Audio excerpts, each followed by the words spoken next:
Hello students, this is your chapter 5 water of geography. It's really a very nice chapter about water. As you all know, water is very essential for us. अगर पानी नहीं होगा तो क्या होगा? कोई जिंदा नहीं बचेगा इस पृथ्वी पर। जल ही जीवन है, ये सभी बच्चे जानते हैं। जल ही जीवन है, अगर जल है तो जीवन है, नहीं तो नहीं है। आज हम इस चैप्टर में पढ़ेंगे किस तरह से जो ये वाटर है हमारे लिए ज़रूरी है और किस तरह से ये वर्क करते हैं, हमारे पूरे पृथ्वी को मेंटेन रखता है, सब कुछ बैलेंस में रखता है। How is it possible? अब इसके बारे में हम इस चैप्टर के अंदर आगे पढ़ेंगे। The Earth is considered as an unique planet. Earth is considered as a unique planet क्यों कहा है? क्योंकि इसके अंदर अलग अलग टाइप की एक्टिविटीज़ होती रहती हैं. That's why it has been called a unique planet. Have you ever thought as to what is that one element that contributes to its uniqueness?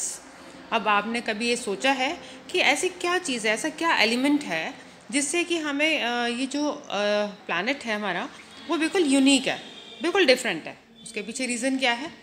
इसके पीछे रीज़न है इट्स वाटर, पानी, क्योंकि हमारे पृथ्वी पर पानी है। That's why it is very unique. Ever wondered where this water comes from? कभी भी आपने सोचा होगा, हम बिल्कुल आश्चर्य रहे होंगे कि ये पानी आता कहाँ से है? How does it comes from and where it goes? और जब अगर आता है तो फिर जाता कहाँ है? Let's read about the journey of water in the water cycle. अब हम इसके बारे में, अगर इसकी जर्नी को पढ़ेंगे, हम इसके बारे में जानना चाहेंगे, then you will read it in this chapter that is in the water cycle. Students, see this image. With this image, you can understand how this water rotates. कैसे पानी आता है. देखिए आप, ऊपर से पानी आ रहा है, दैन प्रेसिपिटेशन हो रहा है और लैंड में, मतलब वो अंदर जा रहा है, धीरे धीरे धीरे फिल्टर हो रहा है, और उसके बाद वो सरफेस जो ग्राउंड लेवल है उसमें देखिए वहाँ पर भी ये फ्लो होता हुआ जा रहा है. दैन आफ्टर दैट ये बहता हुआ जाता है और कहाँ जाके मिल जाता है ओशंस में जाता है. और आपने देखा होगा ओशंस में तो मिल ही रहा है पानी वहाँ पे जाके, लेकिन जो हमारे सरफेस लेवल पर है, यानी ऊपर ही, जैसे पेड़ों पर है, अगर वहाँ पे मॉइस्चर है, जहाँ पे भी है, चाहे छोटे मोटे लोग जैसे आपने देखा होगा रिवर्स होते हैं या छोटी मोटी जो नदियाँ भी हैं वो भी, चाहे, और सरफेस लेवल पे भी जो पानी होता है वो भी इवेपोरेट होता रहता है. इवेपोरेट होता है तो क्या होता है? अब देखिए इवेपोरेशन कैसे होगा? जब सूरज आएगा, सूरज की किरणें पड़ती हैं, उसमें इवेपोरेशन होता है, पानी जो है ऊपर जाता है, जाने के बाद वो कंडेंस होता है और जाके बादल बन जाता है. बादल बनने के बाद क्या होता है? फिर से दोबारा बारिश हो जाती है. And this is called water cycle. इससे आप समझ जाओगे कि वाटर साइकिल कैसे वर्क करता है. ये आप पहले भी पढ़ चुके हैं, बट चलिए अब वाटर साइकिल में क्या है. The water cycle continually changes its forms. The heat of the sun evaporates water and changes it into water vapor. अभी मैंने आपको वही चीज़ समझाया, आपको पिक में दिखाया कि किस तरह से जो पानी है वो इवेपोरेट होता है, सूरज की किरणें पड़ती है और पानी का इवेपोरेशन हो जाता है. Being warm rises high and gradually cools down. इसलिए क्योंकि वो पानी गर्म होता है. जब पानी भाप कैसे बनती है? जब सूरज की किरणें पड़ती है. जब सूरज की किरणें पड़ती हैं तो क्या होता है? ज़मीन पर गरम उसकी किरणें होने की वजह से, मतलब धूप, आपने देखा होगा धूप में आप भी खड़े हो जाते हो तो कैसे आपको गर्मी सी लगती है ना.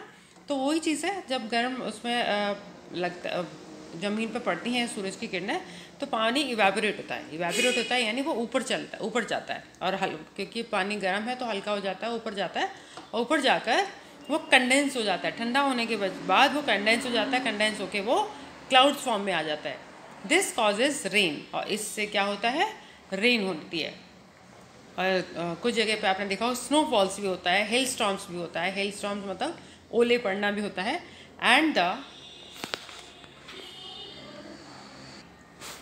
And the water returns to the earth falling on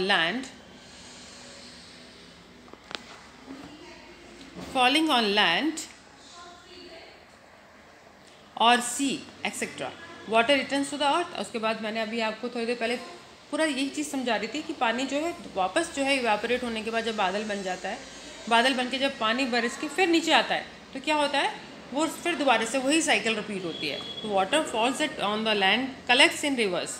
अब जो पानी जो carry it back to the oceans, जो कि उसको वापस ओशंस में लेके जाता है। कहाँ से? मैंने अभी जैसे आपको समझाया कि पानी जो है फ्लोट होता है, फ्लोट होने के बाद मतलब बहता हुआ धीरे धीरे रिस कर धीरे धीरे प्रेसिपिटेशन होता है उसका, then it's goes and mix into the oceans. This continuous movement of water is called the water cycle. इस टाइप का जो मूवमेंट होता है, कॉन्टिन्यूस जो मूवमेंट चलता रहता है, that is called water cycle और the hydrological cycle. The availability of water at its volume varies from place to place। अब जो है हमारे पानी की जैसी जितनी ज़रूरत होती है और जितना हमें वॉल्यूम चाहिए होता है, कितना होना चाहिए वो पानी एक्चुअली आना चाहिए, मतलब कितनी बारिश होनी चाहिए, कितनी कम बारिश होनी, कितनी ज़्यादा बारिश होनी चाहिए, it depends on the place to place, it depends on place to place, from season to season. और प्लेस टू प्लेस तो होता ही है, प्लस सीज़न टू सीज़न भी होता है। जैसे कि कुछ जगह पे गर्मी ज़्यादा होती है, वहाँ पानी कम बारिश होती है, कुछ जगह बारिश बहुत ज़्यादा होती है, तो it depends. However, there are certain human activities such as the cutting down of trees, polluting water bodies and wasting water as affected the water cycle adversely। अब ये है कि कई बार आपने फिर भी देखा होगा कि वाटर साइकिल के लिए हमारा जो है कि प्रॉपर सब कुछ चलना चाहिए, जैसे कि टाइम पे बारिश भी होनी चाहिए, सब कुछ होना चाहिए। अगर फिर भी नहीं हो रहा है तो उसके पीछे रीज़न सब है हमारी ह्यूमन एक्टिविटीज़ का, such as the cutting down of trees. अब ह्यूमन एक्टिविटीज़ में सबसे ज़्यादा क्या आता है? यही आता है कि अपने अच्छे के लिए, मतलब अपने फ़ायदे के लिए जो ह्यूमंस हैं वो पेड़ों को काटते जा रहे हैं। मतलब पेड़ काटेंगे तो क्या होगा?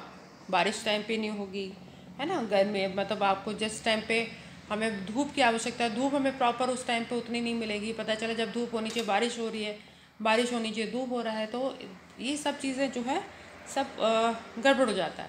पॉल्यूटिंग वाटर बॉडीज़, मतलब पॉल्यूटिंग वाटर बॉडीज़ मतलब कि जो पानी है, जैसे नदी के पानी ये सब है, वो सब उनको गंदा कर देना।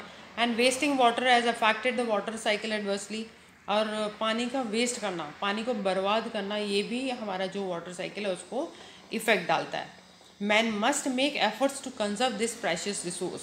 इसलिए हर इंसान को, चाहे वो कोई भी मतलब जगह हो, चाहे आपका कोई भी कंट्री हो, सब जगह पर हर एक इंसान को पानी को बचाने का सोचना चाहिए। मतलब it's really a precious resource, ये बहुत ही कीमती है। अगर ये ख़त्म हो गया तो हमारे पृथ्वी पर कुछ भी नहीं बचेगा, सारा कुछ अस्त व्यस्त हो जाएगा।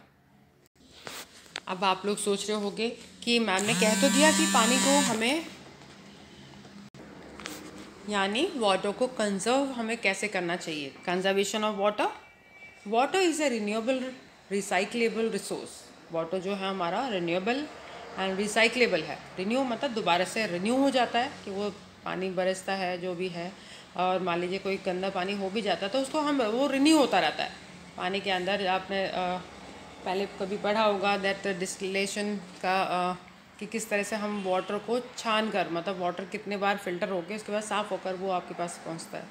तो इस तरह से भी वो रिसाइक्लेबल भी है। रिसाइक्लेबल आपको पता ही चल गया कैसे। Recyclable resource yet it is becoming scarce. लेकिन ये इस टाइम पर बहुत ज़्यादा कम होता चला जा रहा है, पानी की बहुत ज़्यादा कमी होती जा रही है, जिससे कि लोग परेशान हो रहे हैं। बहुत सारी ऐसी जगह हैं जहाँ पर पानी बिल्कुल नहीं मिल रहा है लोगों को। We must take strong resolve to conserve water. इसलिए हमें पानी को बचाने के लिए बहुत ही स्ट्रॉन्ग स्टेप लेना पड़ेगा। ये देखना होगा कि हमें पानी बिल्कुल भी वेस्ट नहीं करना है, नॉट अ सिंगल ड्रॉप। एक सिंगल ड्रॉप पानी का भी हमें वेस्ट नहीं करना है। तो उसके लिए हमें क्या करना होगा? We have to conserve water. Water कैसे कंजर्व होगा? अब वो देखिए, ensure all taps and appliances are in order. आपको ये एंश्योर होना चाहिए कि आपके जो अप्लायंसेस हैं, मतलब टैप्स हैं एंड अप्लायंसेस हैं, वो सब ऑर्डर में हो। प्रॉपर ऑर्डर मीन्स वो बंद होते हों प्रॉपर तरीके से, कहीं ऐसा ना हो उसके अंदर से पानी गिर रहा हो धीरे धीरे, और पानी गिरने की वजह से क्या होगा कि वो पानी वेस्ट होता रहेगा। दूसरी चीज़ है avoid flushing trash in the toilets. Avoid flushing trash मतलब आपने देखा होगा टॉयलेट्स वगैरह में बहुत से लोग क्या है गंदा मतलब पेपर वगैरह फेंक देते हैं, तो ये सब हमें नहीं डालना चाहिए टॉयलेट्स के अंदर। या बच्चे खेलते खेलते कभी कुछ फेंक देते हैं उसके अंदर, तो वो नहीं करना चाहिए। Use a bucket for watering plants, इसलिए, और पानी यानी पौधों में अगर पानी देना है तो आपको बकेट्स का इस्तेमाल करना चाहिए। ये ना हो कि पाइप में आपने पानी लगा के छोड़ दिया और पानी ऐसे ही वेस्ट होता जा रहा है, बहता जा रहा है, वेस्ट हो रहा है, तो उससे कोई फ़ायदा नहीं होता। Use water in which fruits and vegetables have been washed to water potted plants. अब आप जब फ्रूट्स वगैरह के या वेजिटेबल्स को धोते हो, मान लीजिए उसको वॉश कर रहे हो, तो उसका पानी ऐसे वेस्ट ना हो। आप उसको धोने के टाइम पर पानी का, अगर फ्रूट्स और वेजिटेबल्स को धोते हो तो उसका जो पानी है वो एटलीस्ट जो आपने पॉट कर रखे, मतलब आपने जो गमले में जो पौधे उगा रखे हैं उनको उसका पानी जो है उसमें डाल दीजिए, वेस्ट मत कीजिए, ऐसे जाने मत दीजिए नाली में। Any water left in the bottles should be poured it over a plant rather than throwing it down the drain.